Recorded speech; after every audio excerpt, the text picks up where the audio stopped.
Hey guys, LevelCap here. Today is Monday, which means it's time for an episode of Loadout, the series where you guys, the viewers, get to pick a gun and customization for me to use. The way you do this is you leave a comment down below, letting me know what kind of weapon and accessories you'd like me to run with, and I will pick one of the top rated comments for the next episode. Today's top comment comes from Lego Star Wars Freak 333. Since the G36C got a buff in side-to-side and first shot recoil, it would be cool if you would test it again with this loadout. German KSK Commando Soldier.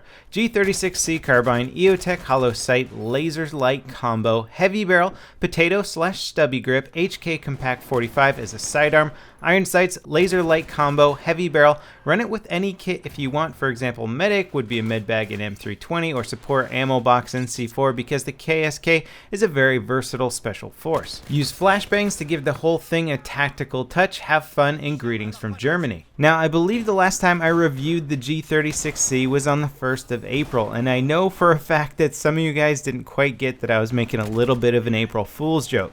Myself and several other YouTubers basically decided that we were going to say that the G36C was the best gun in the game and see how many people we could trick into using this weapon and thinking that it was the ultimate gun in Battlefield 4. At the time, it certainly was one of the lesser guns in the game. It did get a little bit of a buff, but it's certainly nothing that I would consider a competitive weapon for a top tier gun. Now, I find myself noticing the visual recoil mechanics more and more since I've played the actual CTE fix for the visual recoil problem in Battlefield, and the G36C suffers pretty greatly from this. Part of the problem with visual recoil is that the recoil animations were actually built into the guns early on, and they didn't change them. So if they improve the recoil of a weapon to something much lower, it's not going to show up in the actual animation of the weapon, and when you're shooting, your scope is actually going to kick back quite significantly. This is actually a huge problem and something that is really blowing my mind that DICE wasn't able to somehow build in the weapon recoil animation to the actual stats of the gun rather than having it something baked in. So once the CTE patch comes into the vanilla version of Battlefield and you can see what the actual normal recoil of the G36C is, it's actually going to be a lot easier to shoot and a lot easier to be precise with. Now let's take a look at the recoil stats from Simthic.com. If you're not familiar with these charts, the recoil portion is the area that has the little green 18 with the down arrows and the orange first 1.6x. That stands for the first shot recoil multiplier. So that area, that box right there, shows that we have a 0.25 vertical kick per shot and a 0.1 pull left and a 0.1 pull right. That is extremely low left and right recoil, making it so that the G36C is actually an incredibly accurate carbine. Even though it might not look like it when you're shooting the weapon, again, that is the visual recoil bug, it is very, very precise. And this is not necessarily a characteristic of the weapon in real life, considering it shoots 5.56 rounds, is a very, very light carbine, and has a short barrel.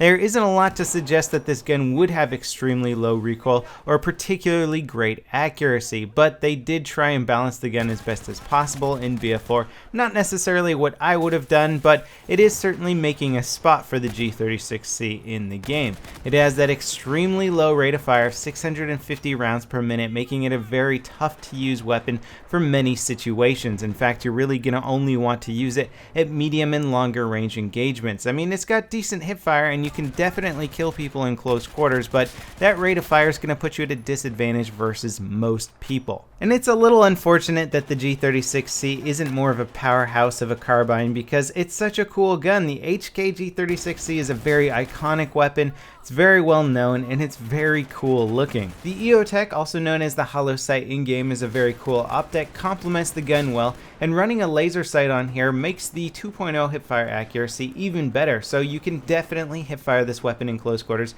and you're actually going to see a decent example of that here on Operation Lockers in just a little bit. Now what's cool about this particular loadout is that Lego Star Wars Freak has given me the stubby grip and heavy barrel, which is going to make the G36C as accurate as it can possibly be. It's already got that very low recoil, which is going to be easy to manage, and then combining a heavy barrel and stubby grip is going to make that bullet spread spot on, and it's going to maintain its accuracy for a considerable amount of time. So my bursts are going to be able to be longer and more accurate. And of course, these benefits really affect you most at medium to longer range combat. And here you're going to see that little hipfire sequence. So you can see the G36C has certainly got its decent accuracy for those hipfire shots. It's also worth mentioning that the heavy barrel got an upgrade several patches ago so that it not only makes your gun shoot more accurately while standing still, but on the move you are actually going to receive a nice benefit as well. So if you like to kind of dodge around a little bit, dance around trying to dodge your shots, you're still going to maintain decent accuracy,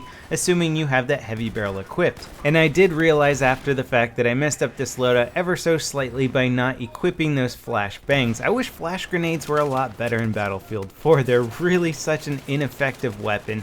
I didn't intentionally ignore them here, I just forgot, as loadouts are complicated and every now and then one of the little details gets past me. But in all honesty, because of the spamminess of grenades in the Battlefield franchise, I would much rather see certain things like flashbangs and smoke grenades getting spammed as opposed to actually impact grenades, M67s, and mini grenades. You know, something that couldn't kill you but is rather being used tactically would be much cooler rather than just getting blown up by explosives all day. Because I gotta say, out of the times that I actually am killed, it seems more frequently than not it's by something like a rocket launcher or a grenade launcher or a frag grenade, and I would much rather die in a straight up gun battle, I say as I switch to a small and waste the bomb carrier. Now that is something cool that is changing in some upcoming patches. They're going to fix the basically bomb carrier icon, so it's not like wall hacking, but rather just gives you an indication of where the bomb carrier was 5 seconds ago. So that'll be a little bit better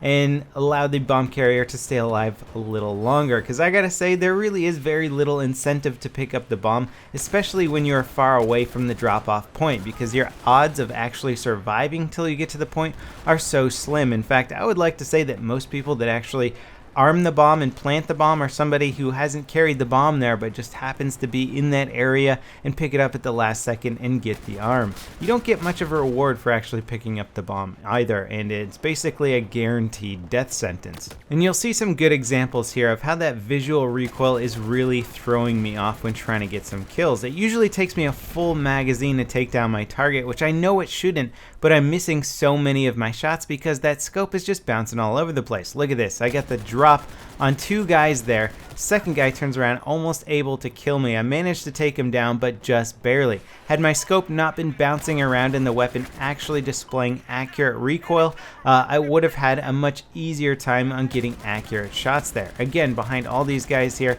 missing so many of my shots, and then eventually one dude just turns around and wastes me. There's a comment that pops up a lot when I'm doing weapon reviews or loadouts when I'm saying a gun isn't particularly good, but I'm showing off really good gameplay, and then I usually show a scoreboard in which I did well at the end of the game. Now, for the most part, if you have good strategy, good tactics, good skill, you can do well with most any gun in the game. It doesn't mean it's going to be good, and frankly, I always think, you know, what is my word worth more if I'm doing well or if I'm doing poorly? You know, I could do poorly and illustrate the point that a gun is not good, but then people would have the argument and say, you know, you're just not a good player. So why not show that I can do well with a weapon and at the same time say that the gun isn't particularly great? Even though that I'm doing decently with it, I recognize that it has a lot of problems. I would actually really like to come back to the G36C once that visual recoil bug is fixed in the vanilla version of the game. Again, it's very hard for me to actually get into CTE servers and play it out and test out guns. Mostly the European servers are the ones that are only populated, and in those my ping is so high that it's really not going to be a good representation of what it's like anyway. So overall, the G36C is a very low recoil, very accurate carbine. It's not represented with the visual recoil bug, but once that gets patched and fixed, I think a lot of people are going to see a bigger benefit in the G36C as far as medium range and longer range combat goes. It's still got that very low rate of fire, so it's not going to be the best for close range. As always, guys, thanks for watching. Don't forget to leave your comments for next week's episode, and I'll see you next time. This is LevelCap signing off.